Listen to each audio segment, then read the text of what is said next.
Yes, He is greater than all.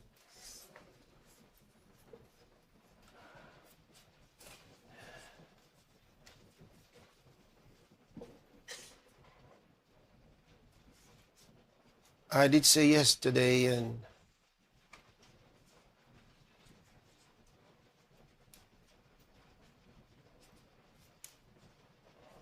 yeah, it was yesterday, and probably on Friday, that I was going to say something about what is going on in South Africa. I want to save you from trouble. That's why I want to talk to you. I want to save you from trouble. Because sometimes many don't understand what's pushing them and how easily they could go over the cliff.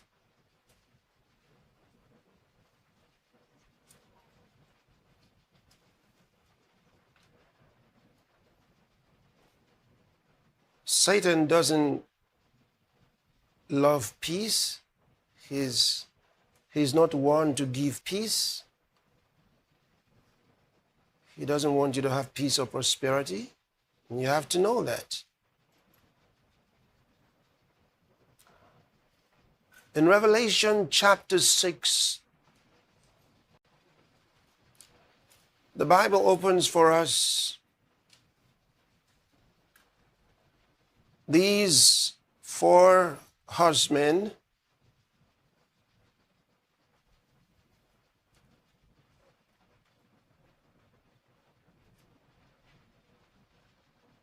for the last days and the judgments that will come on this world. And the first one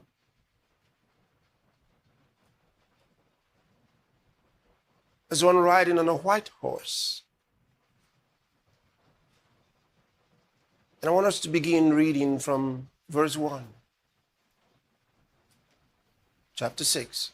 And I saw when the Lamb opened one of the seals, and I heard as it were the noise of thunder, one of the 4 beasts saying, Come and see. And I saw, and behold, a white horse, and he that sat on him had a bow, and a crown was given unto him, and he went forth conquering and to conquer.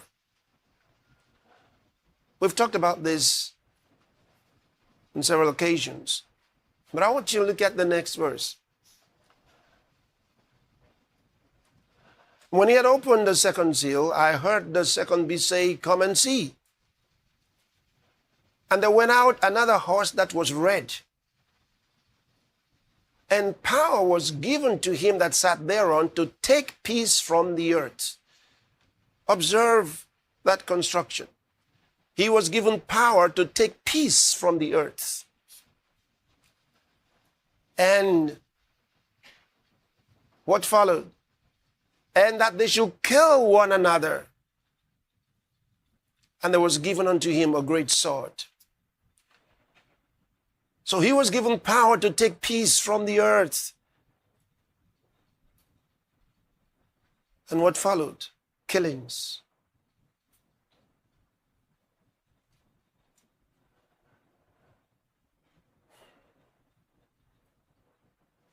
Years ago,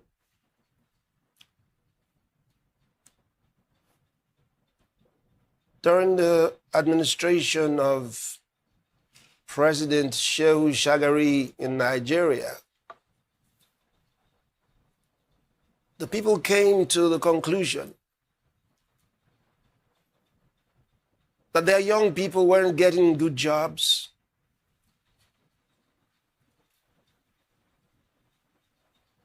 They had sudden economic problems after they had been prosperous for a few years.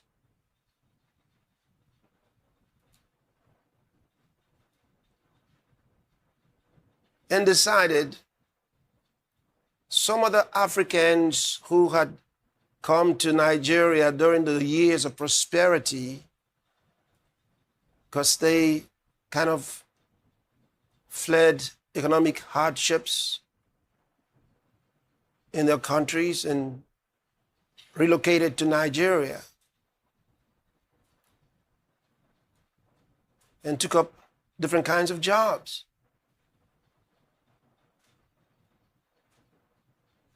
Well, many Nigerians concluded that the reason they were having difficulties was because of these immigrants who were now in their country.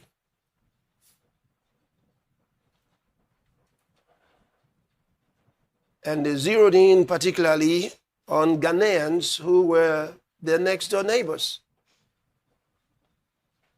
and insisted all Ghanaians must leave the country. And the president also did announce that those who were illegal immigrants must leave. But the trouble with a lot of such things is that when the people on the grounds, when those in the streets decide they have the power to execute judgment because the others are illegals or they're illegally here, we must send them out. So they insisted the Ghanaians must leave. What a sight it was back in those years.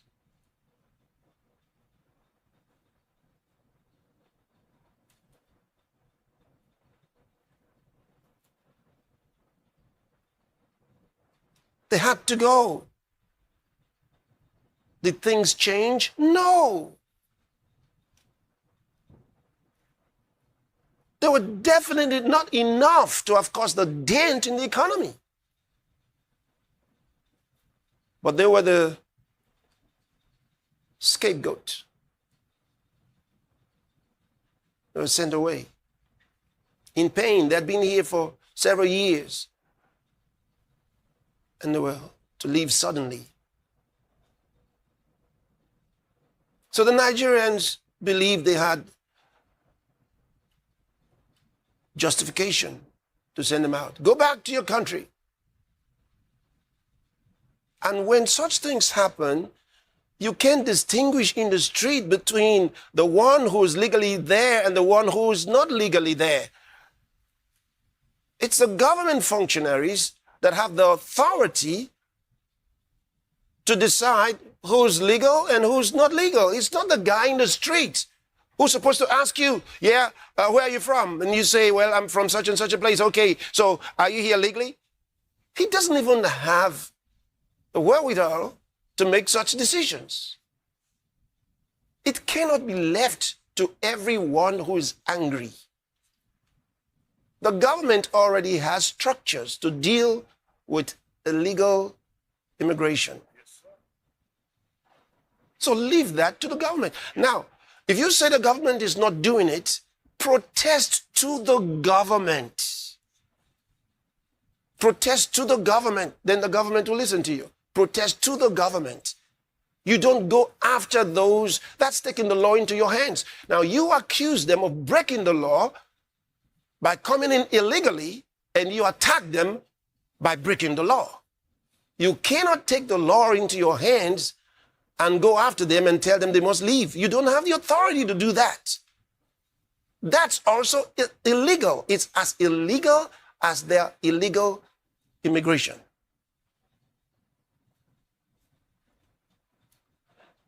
Here is where you get into real trouble.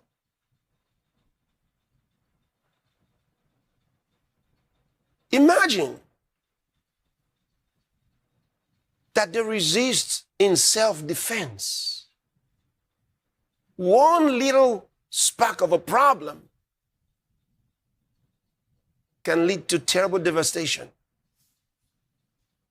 And that's why I warn you. If you're not happy with the immigrants in the country, protest to the government.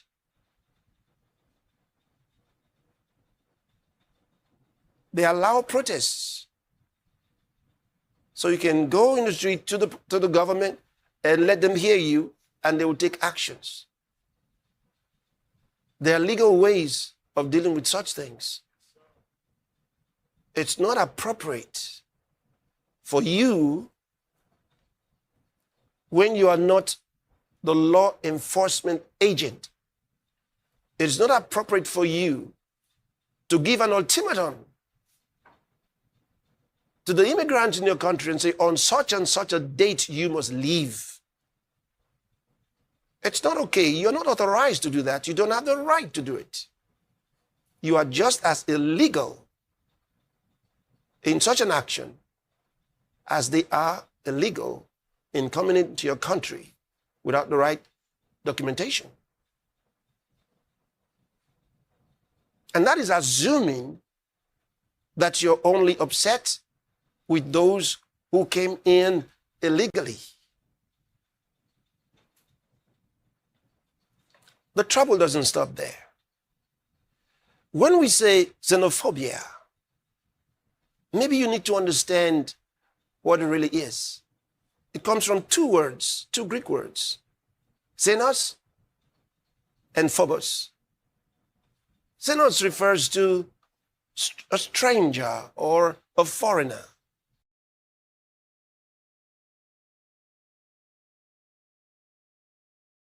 And then, of course, phobos, fear. The fear that you would fail because the strangers in your country taking over the economy. The fear that because of them, things are not going to go well with you. The fear that they're harmful. The fear that their crimes are worse than your crimes.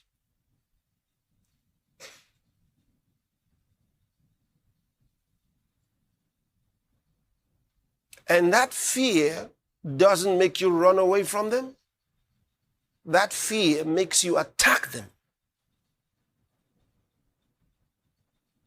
I want you to understand. It makes you attack them.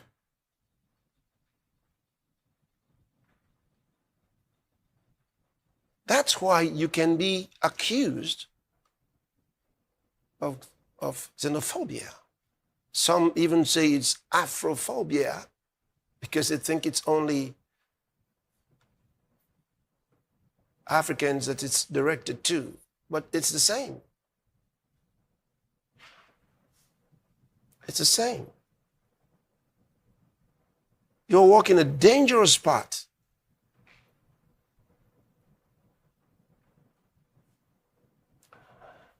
I'd like to remind you that the case with Ghana was a very easy one because it's not too long ago. But it was bad. Now imagine if that goes on throughout Africa.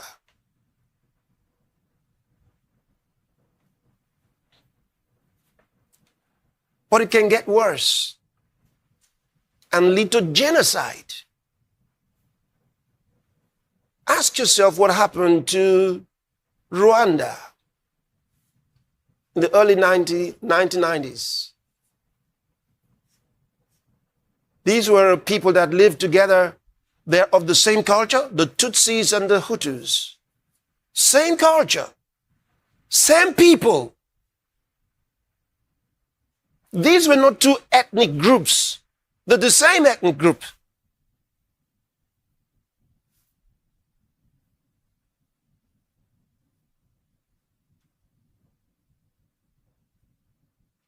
And of course, their colonial masters helped them to create some differences between them by telling them that the cattle headers were different from the farmers.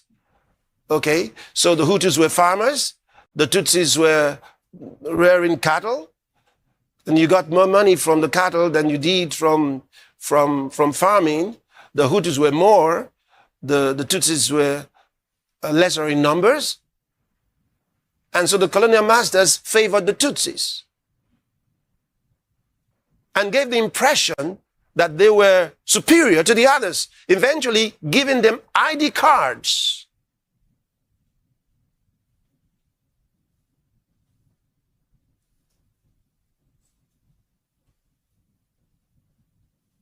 Further solidifying a difference between them, which they wanted, because you must understand that the colonial masters had a divide and rule method of government. These were the Germans and the Belgians.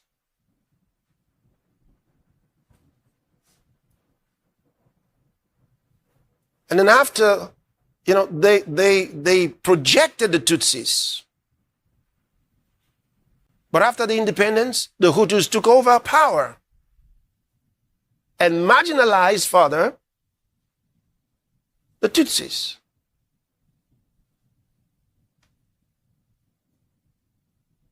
They were the same people.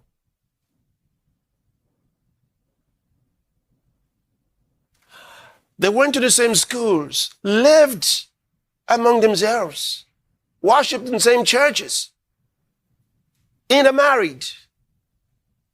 In fact, it was said that you could be a Tutsi and later become a Hutu if your economic conditions changed. If you moved from going with cattle, doing cattle business, and you became a farmer, you became a Hutu. And if circumstances changed in your favor and you got more cattle and became wealthy, you became a Tutsi. That's how close they were. But the day came when their Hutu president was killed in a plane crash along with the Burundian president. And the Hutus blamed the Tutsis for it and immediately isolated them. And they started hunting them down. Everywhere they found a Tutsi, he had to die. And if you were Hutu and you supported, or rather you supported the Tutsi, or you were against the genocide, you were killed as well. And before long, more than 800,000 people have been killed. That's a large number. It spiraled down very quickly to genocide. It wasn't planned from the beginning. They had disagreements before.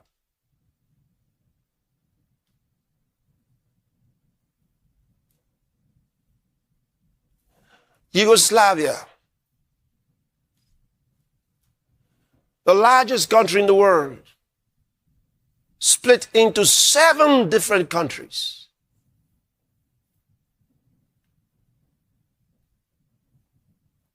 They remember the Bosnian Wars.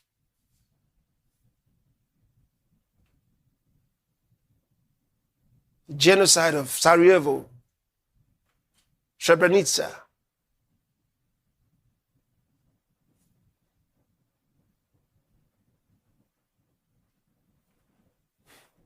Dark history. Dark history. It happens very easily. That's why I'm warning you. It happens very easily.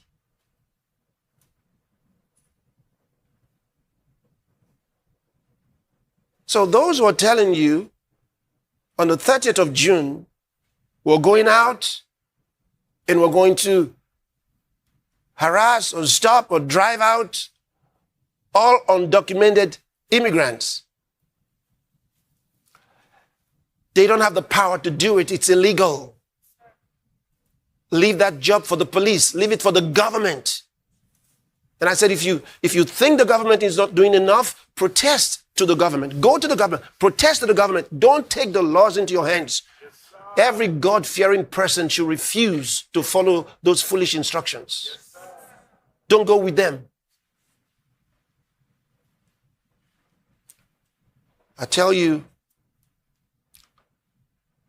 it's improper. A mob cannot create peace.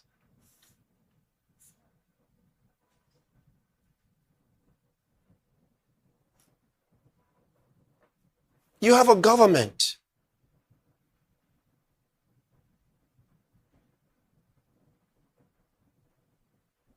Let the government do its job. It's easy to say, if the government is not doing it, we're going to help the government. How are you going to help the government? You put the government in place. They are your representatives.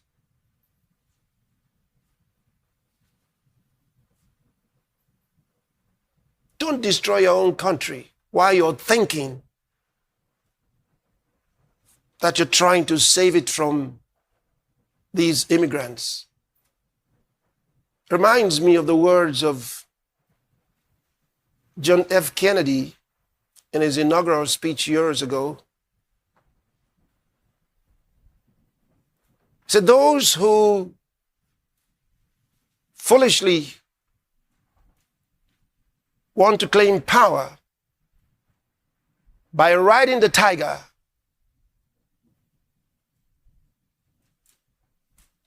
will find themselves inside.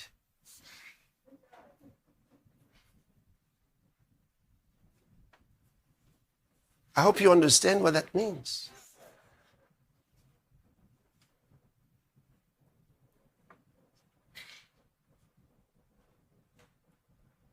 A mob is difficult to control. A mob is as bad as fire. A mob is as bad. There are three terrible forces in the world that are difficult to control. One is flood. The other is fire. The third one is a mob, a human mob. They get out of control. Any of these three can destroy a whole city, destroy a whole country. And they always start from a point. Unintended, always unintended. So it's easy to support the reason why the immigrants must go. It's easy to support it. All kinds of reasons can be advanced. And I'm not here to discuss whether the reasons are good or not good. I'm telling you, there's a process. There's a way to do it. There's a way to do it. Jungle justice is not okay. Yes, sir. It's not okay. Yes, sir. Even when you catch a thief, you don't start beating him and injuring him, and you don't have to kill him there. Take him to the law. Yes, sir. That's what you do in a lawful society. And I'm saying, you in South Africa, prove yourself to be educated, distinguished, wise, and understanding. Yes, sir. Show yourself to be excellent. Yes. That's what you have to do. Let me show you a little bit of this documentary. Just watch this. Some of the things I already told you, let's just watch.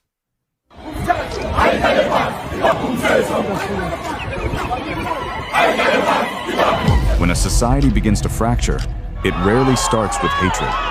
It starts with anxiety. When economies stagnate, when promises fail, and when the future grows uncertain, human nature seeks a focal point for its frustration. So we vent our anger, our dissatisfaction on our perceived enemies. These people, they work for 80 rand a day, 90 rand a day. It's fine for them because when you go to his country, it's a lot of money. But for us, it's too small. So we are no longer getting jobs anymore because of the salary we're looking for. You understand? These people, they are accepting small money. They feared for their lives, they wouldn't be here. Remember, they left their countries because they feared for their lives, didn't they? Now, if they fear for their lives, what's stopping them from going to the next country? Why are they still fighting to be in South Africa? If you fear for your life and you're an immigrant, this is the best time to go back home. Look at it. It's a pattern. It happens not just only in South Africa, even in the United States and even in other countries, where chaos always erupts when it's election time. Where are you from? Where? Yes. Huh? Yes. Yes. So what are you doing here? Because we've been calling for you guys to leave the country. Why are you still here? I was not to school for children. No, my brother. No. Please respect what we are saying and don't try and oppose what we are doing. Don't listen to the government. Don't listen to the police. Don't listen to anyone. Just listen to us. We are saying this peacefully. Please go to your country. 30 June is the deadline. Or else what?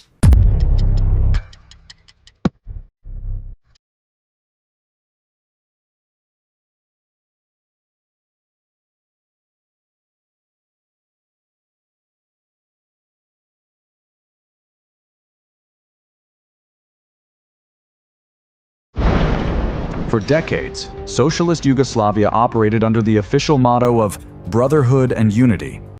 It was a complex, multi-ethnic federation holding together distinct cultural and religious groups. But the glue holding it together wasn't just ideology, it was economic stability. Yugoslavia was the largest country in the world. When the global economy shifted in the 1980s, Yugoslavia collapsed into severe debt. The International Monetary Fund stepped in, demanding harsh structural adjustments, public spending cuts, and currency devaluations. Suddenly, resources were scarce, jobs vanished, and the state could no longer deliver on its promises. In times of structural failure, leaders face a choice: reform the system or find someone to blame. In Yugoslavia, opportunistic political elites chose the latter. Instead of addressing financial mismanagement, state-controlled media and politicians began translating economic misery into ethnic grievance. The playbook was deployed with clinical precision. In Serbia, media narratives framed other republics as economic parasites draining Serbian wealth. In Croatia and Slovenia, the narrative reversed, painting the federal center as a backward, oppressive force stifling their European identity. The other was no longer just a neighbor. They were an existential threat to survival. Xenophobia was weaponized to convince ordinary citizens that their poverty wasn't caused by bad policy, but by the demographic and cultural threat of the group across the border.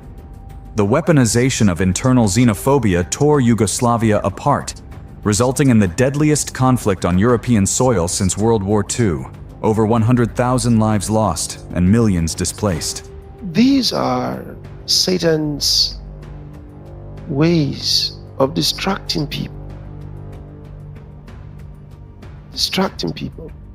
destroying their lives. This was not peculiar to Yugoslavia alone. Some of you will remember how Nigeria acted many years ago towards Ghana, the neighboring country. Nigeria was experiencing a massive oil-fueled economic boom. Millions of West Africans, particularly Ghanaians fleeing political instability and severe famine at home, migrated to Nigeria.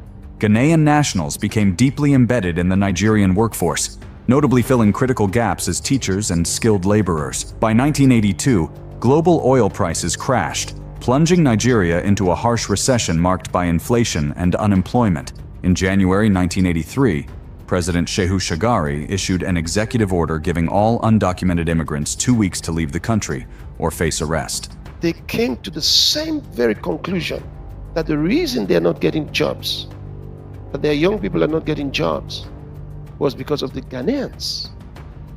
That the Ghanaians were taking their jobs. The mass exodus gave rise to the term Ghana Must Go, named after the cheap, sturdy, checkered blue and red nylon bags migrants used to pack their lives into.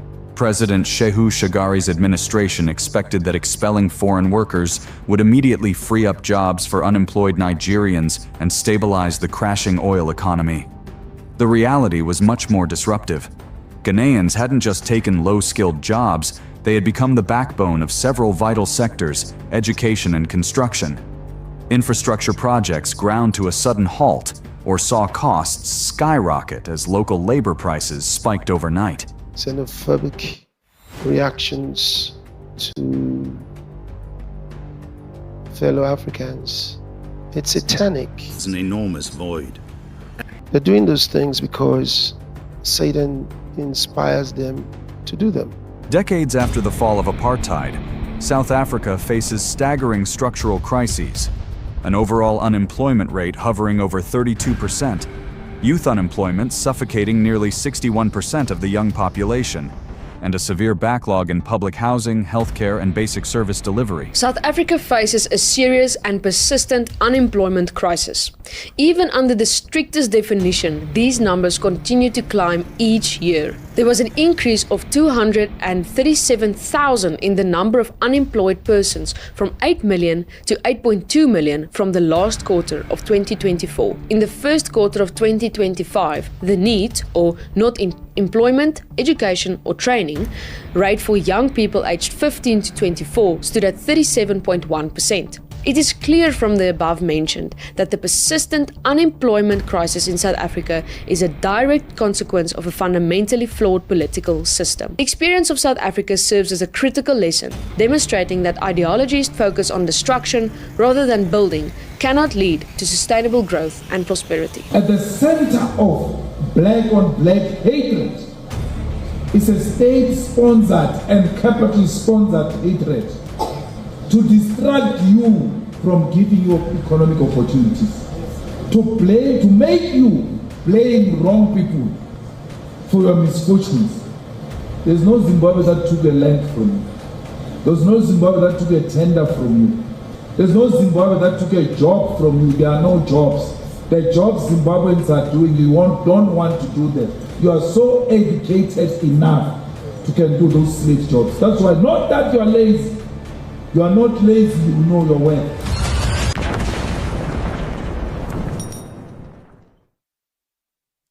That was quite interesting, the last speaker, right?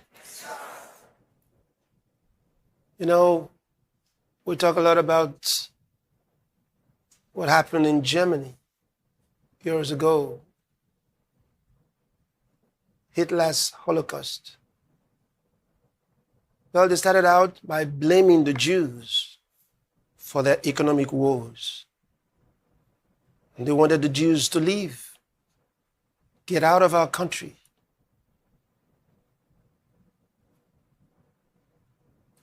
And so at the appointed time, all those who hadn't left were in trouble.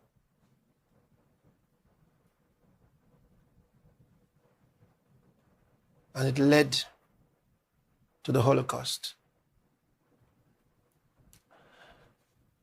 So I want the leaders of South Africa to think again. The government has power to protect all people in their country. You have to protect everyone. Even criminals have to be protected by the government. Don't forget.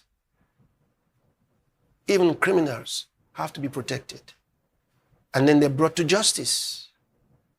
And while they are facing justice, they must be protected.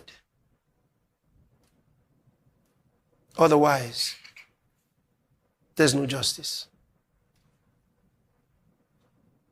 And you cannot say, bring us good immigrants. There's no such thing. There are no good immigrants and bad immigrants. They're just people. And people might act badly.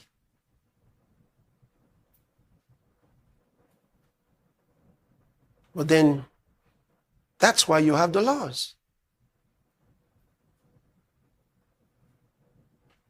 So you must reverse the plan to destroy or to molest or malhandle or mistreat anyone on the 30th of June. And all wise and understanding people should not join such a rampage. If you must protest, protest to the government. Don't attack the immigrants. Get to the government, let the government do its job. That's the way to do it. And I pray for you that God will give you wisdom to act wisely. in these challenging times and not to allow yourself accept foolish solutions for real problems. No one is denying the challenges that you might face with immigration. They come in different forms. But don't prefer the wrong solutions, especially such actions that will likely lead you downhill.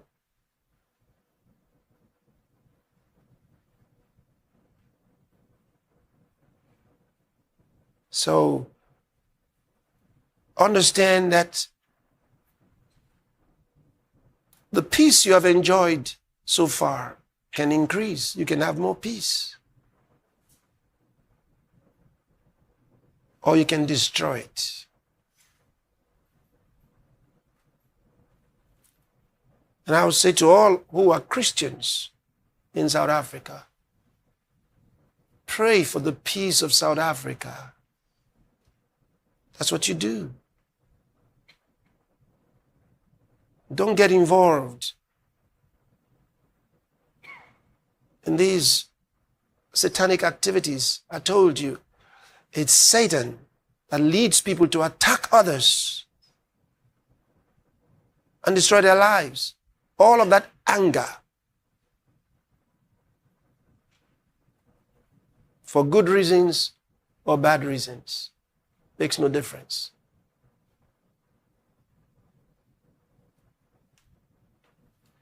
So let God guide your heart. Let God guide your heart. There's the right way to deal with a problem, and there's a wrong way to deal with it. Do it the right way. Do it the right way. And I'm praying for you that you do it the right way and make South Africa even greater. Do it the right way. And the same throughout Africa. There's no reason to retaliate. There's no reason for Ghana to retaliate against South Africa, or Malawi to retaliate against South Africa, or Nigeria to retaliate against South Africa. I think there can be a discussion. It's very easy. It's very easy. Don't make Africa a terrible place. Make it a place of peace. And you can. And you can. So I thank God, because God's plan for this second half of the year is to have peace for all the nations of the world. And that's one more reason it's important for South Africa to act wisely, as I've said.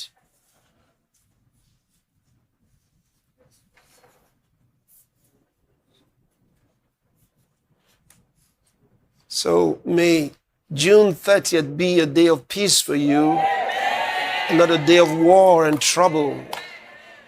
That's my prayer for you. God's plan is to give peace and prosperity throughout the world this second half.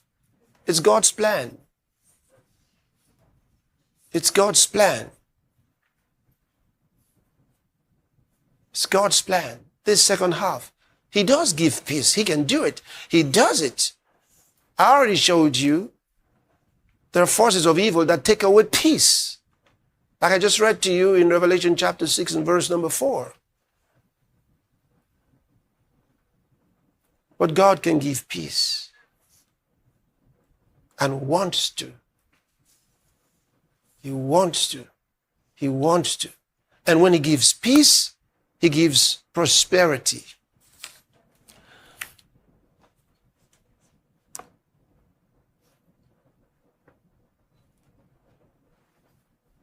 So it's very, very important that you recognize